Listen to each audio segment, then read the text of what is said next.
ایک اصول کی بات یاد رکھیے کہ من ترک للہ شیئا عوضہ اللہ خیرا منہ، جو اللہ کے لیے کوئی چیز چھوڑتا ہے تو اللہ اس کو اس سے بہتر بدلہ عطا فرماتا ہے. تو ہم اگر اللہ کے لیے گناہوں کو چھوڑیں گے تو اللہ ہمیں اس سے بہتر بدلہ عطا فرمائیں گے. چنانچہ من ترک الکبر ولزم التواضع، جو کبر چھوڑ دے اور تواضع کو اختیار کرے تو اسے کیا جواب میں ملے گا؟ اللہ بلندی دیں گے. حدیث پاک میں آیا من تواضع للہ رفعہ اللہ، جو اللہ کے لیے تواضع اختیار کرتا ہے اسے اللہ بلندی عطا. اب جسے اللہ اٹھائے گا اسے کون نیچے گرا سکتا ہے؟ وَتُعِزُّ مَن تَشَاءُ وَتُذِلُّ مَن تَشَاءُ، یہ تو اللہ کے اختیار میں ہے. تو جو بندہ اللہ کے لیے گناہ چھوڑے گا اللہ اس کو اس سے بہتر چیز لوٹائیں گے. چنانچہ حدیث پاک میں آتا ہے کہ جس بندے نے غیر محرم پر نظر ڈالنے والا گناہ چھوڑ دیا اللہ اس کے بدلے اس کو عبادت میں لذت عطا فرما دیتا ہے. اب یہ غیر محرم کی طرف دیکھنا تو ایک لمحے کی لذت تھی اور یہ عبادت کی لذت تو ہمیشہ کی نعمت ہے. تو دیکھیں چھوٹی چیز کو چھوڑا اور اس کے جواب میں بڑا انعام مل گیا. اس لیے ایک روایت میں آتا ہے کہ فجر کی نماز اگر کوئی بندہ قضا کرے تو اس کی زندگی سے برکت ختم ہو جاتی ہے. اس کا مطلب یہ کہ اگر کوئی فجر کی نماز پابندگی سے پڑھے گا تو اللہ اس کے بدلے اس کو زندگی میں برکت عطا فرمائیں گے. ظہر کی نماز باقاعدگی سے پڑھے گا چہرے پر صلحاء کا نور عطا فرمائیں گے. عصر کی نماز پڑھے گا اعمال کی توفیق عطا فرما دیں گے. یہ کئی مرتبہ عصر کی نماز میں کمی کرتے ہیں، نتیجے میں توفیق چھن جاتی ہے عمل کی.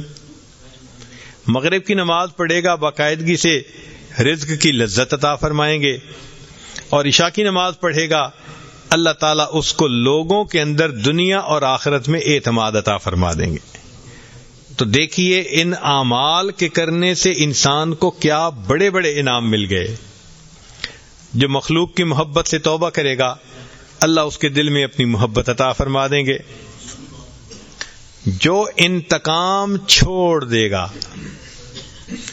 کئی مرتبہ بندہ نیت کرتے ہیں نا انتقام لینے کی، سبحان اللہ، جو انتقام لینا چھوڑ دے گا تو فرمایا عوضہ اللہ الطمانیہ، اللہ اس کے دل کو اطمینان عطا فرما دیں گے، دل کو سکون عطا کر دیتے ہیں کہ اس نے. اس لیے حدیث پاک میں ہے کہ جو بندہ زنا کے اوپر قدرت رکھتا ہے، یعنی اگر وہ چاہے تو وہ کر سکتا ہے، مگر وہ اللہ کے خوف کی وجہ سے زنا نہیں کرتا، اللہ زنا سے بچنے کی بنا پر اس کو جنت میں اپنا دیدار عطا فرمائیں گے. اب دیکھیں گناہ کو چھوڑا تو کتنا بڑا اجر مل گیا. یہ اللہ رب العزت کی طرف سے مہربانی ہوتی ہیں. من ترک الربا، جو سودی کام چھوڑ دیتا ہے، بارک اللہ فی رزق ہی، اللہ تعالیٰ اس کے رزق میں پھر برکتیں عطا فرما دیتے ہیں. من ترک الکذب، جو بندہ جھوٹ بولنا چھوڑ دیتا ہے، اکرمہ اللہ باجابت الدعاء، اللہ تعالیٰ اس بندے کی دعا کو قبول فرما لیتے ہیں. جھوٹ بولنا چھوڑ دیا تو اللہ رب العزت نے دعاؤں کو قبول کرنا شروع فرما دیا. جب تک زبان جھوٹی ہے دعا کیسے قبول ہو؟ جھوٹ ختم کر کے دیکھیے، سچی زبان سے نکلی ہوئی دعا اللہ رب العزت کے ہاں رد نہیں کی جاتی.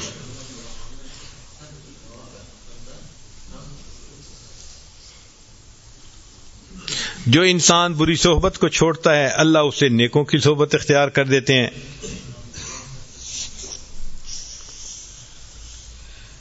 اور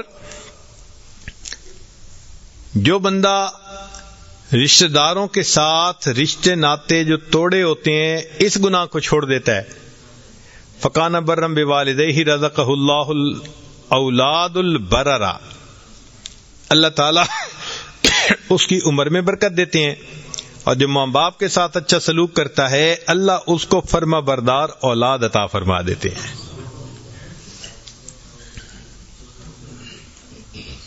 تو رب کریم کی طرف سے بندے کی ضرور پذیرائی ہوتی ہے.